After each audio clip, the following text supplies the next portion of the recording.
good evening. I mean, almost good morning, because I think the time is about 5 to midnight. Now, much to talk about, Katie and the car fans, if there is such a thing.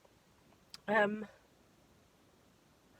absolutely giddy. I just had the best first date I've possibly ever had. And after a few duff ones, I'm like beside myself. Don't want to get ahead of myself. Went very well. The video's not about the date. The date was drinks and I'm so giddy. And a trip to the cinema. So I have a film to talk about. So he just dropped me off and I went up to my flat, and then when he drove away I came back downstairs and I got in my own car to talk about the film, because I am a crazy person, we know that, but I am also daft enough to do such a thing. So, which film, you may ask? Well, the film was Le Mans 66. Just like my little French accent there. I feel like we're all in darkness over here and there's light here. It's fine, I'm just going to power through. So, Le Mans 66 is, excuse me, that'll be the gin, the true story of, well, Le Mans 66, which is, if you are uninitiated and don't know much about the world of motorsports, the Le Mans race takes place every year in, funnily enough, the town of Le Mans in France, and it is a 24-hour endurance race. And back in the 60s, the Ford Motor Company had quite enough of being beaten by Ferrari, Enzo and his boys, so they wanted a Ford car, not a Ford KA, but a Ford motor car, to go up against Ferrari to win Le Mans. And that's what the film's about. But it's not really. I mean, it is, but it's about passion, it's about what you believe in, it's about friendship, how far can a person push themselves, how far are you willing to go to make a dream come true, what will you sacrifice along the way. So it's directed by James Mangold. His favourite film of mine would be Walk the Line, which I absolutely love, the Johnny Cash story with Joaquin Phoenix and Reese Witherspoon from quite a good few years ago now. He also directed Logan, the most recent Wolverine incarnation story type vibe. I realise I'm not very articulate. It's late, I've had 2 gins, and I don't know if I mentioned it at the top of the video, but I'm a little bit giddy after my lovely date. So it's thoroughly enjoyable. My beefs with it are, it is far too long. It's 2.5 hours long.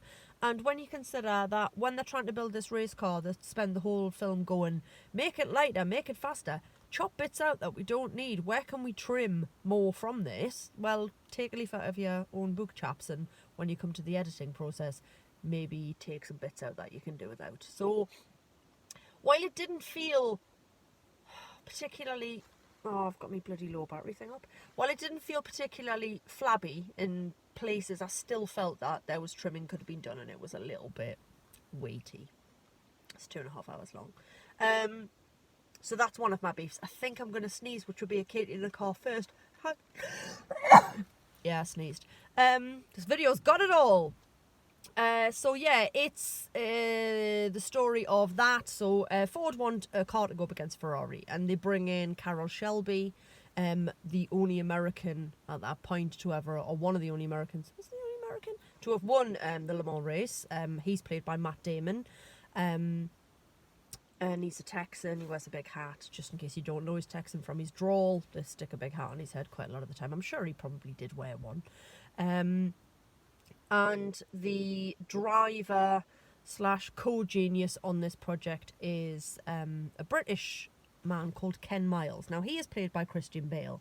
Now, I'm not sure where Ken Miles came from. I don't think Christian Bale is sure where he came from either, because that accent is all over the shop. And Christian Bale, love him or loathe him, he's a capable actor, he's a competent guy. He just couldn't seem to make his mind up. It was like a little magical mystery tour around the Midlands with his accent.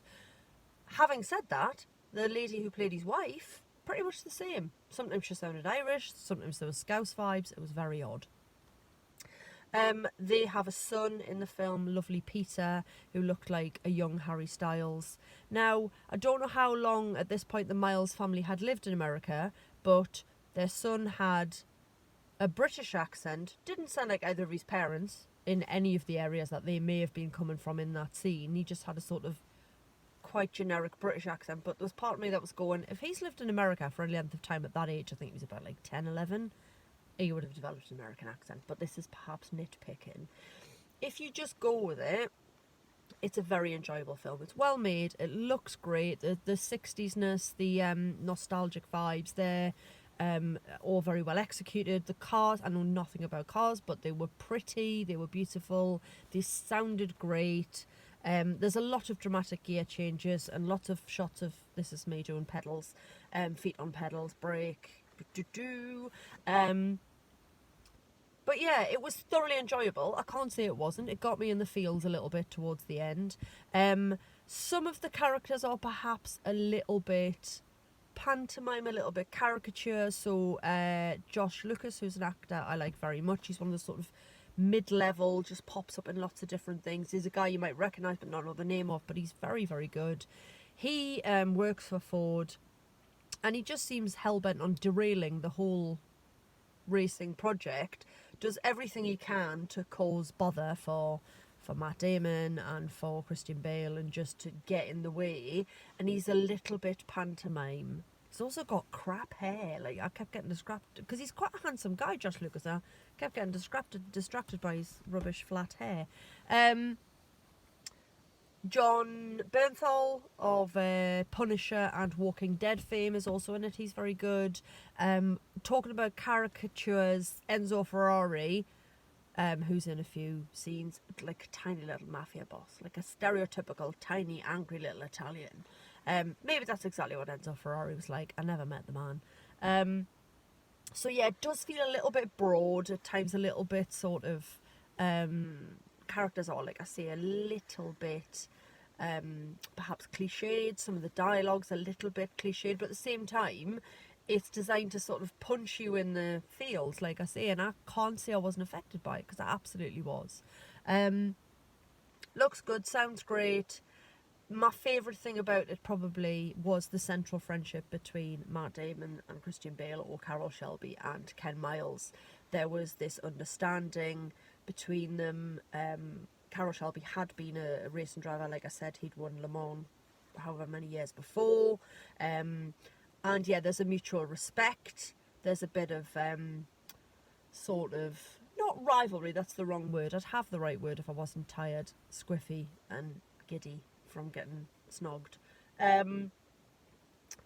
But yeah, there's a little bit of sort of tension between them, friction, I guess, at times, as they both sort of push each other to be better. But their friendship is actually quite lovely. The relationship between Ken Miles and his son Peter is very lovely. It is occasionally used to be a little bit like, so tell me all about racing, Dad. Well, son, arm around the shoulder. There's also a character called Charlie. I need to look up the actor who played him, because I think I recognise him. Handsome fella.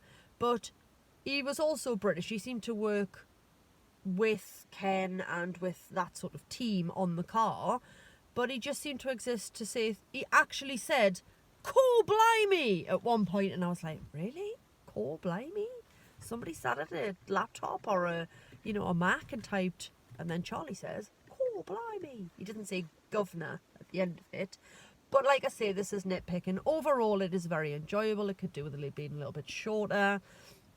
But it looks good and it sounds good, and the central performances are good, apart from Christian Bale's accent. And it was a thoroughly enjoyable evening at the cinema. And it was a thoroughly enjoyable evening all round for me. Yeah, lovely stuff. I need to go to bed now. Okay, thanks for listening. Katie out.